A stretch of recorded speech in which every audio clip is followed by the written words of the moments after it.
এবারে রথযাত্রাতে একটু বলরাম মন্দির গেছিলাম। যদিও আমি কলকাতারই ছেলে, কিন্তু কোনোদিন যাওয়া হয়নি।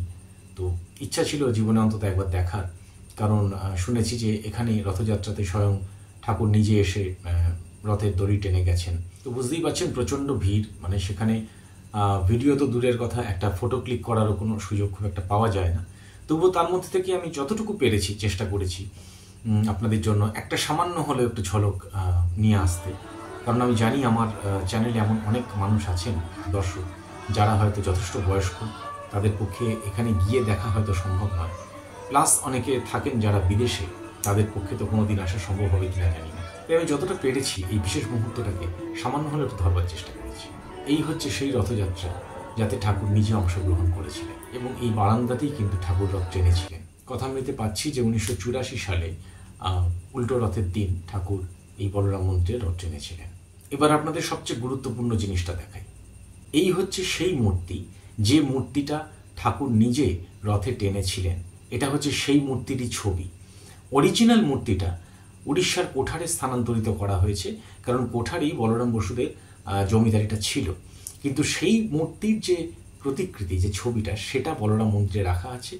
আমি সেই ঐতিহ্যশালী ছবিটাকে আপনাদের জন্য তুলে আনার চেষ্টা করেছি। সেই ঐতিহ্যশালী রথযাত্রা সম্পর্কে কথামৃতকার কি বলছেন একটু শুনুন। ঠাকুর শ্রীরামকৃষ্ণ বলরামের বৈঠকখানায় ভক্তের মজলিস করিয়া বসিয়া আছেন, আনন্দময় মূর্তি ভক্তদের সহিত কথা কহিতেছেন।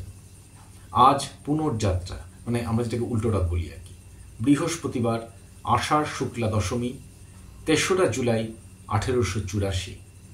শ্রীযুক্ত বলরামের বাটিতে শ্রী শ্রী জগন্নাথের সেবা আছে, একখানি ছোট রথও আছে। তাই তিনি ঠাকুরকে পুনর্যাত্রা উপলক্ষে নিমন্ত্রণ করিয়াছেন। এই ছোট রথখানি বারবাটির দোতলার চকমিলান বারান্দায় টানা হইবে। গত 25শে জুন বুধবারে শ্রী শ্রী রথযাত্রার দিন ঠাকুর শ্রীযুক্ত ঈশান মুখোপাধ্যায়ের ঠনঠনিয়ার বাড়িতে আসিয়া নিমন্ত্রণ গ্রহণ করিয়াছিলেন। আপনাদের মধ্যে অনেকে হয়তো বলরাম মন্দিরের রথযাত্রা দেখেছেন, অনেকে দেখেননি, কিন্তু সবার জন্যই এই ভিডিওটা। কেমন লাগলো একটু কমেন্ট বক্সে জানাবেন। আর রথযাত্রা মানে তো অনেক স্মৃতি। ছোটবেলাতে আমরা বলতাম জয় জগন্নাথ স্বামী কি জয়। সেই জগন্নাথ দেবের জয়গানকে আজকের পর্ব শেষ করি। আবার দেখা হবে। নমস্কার।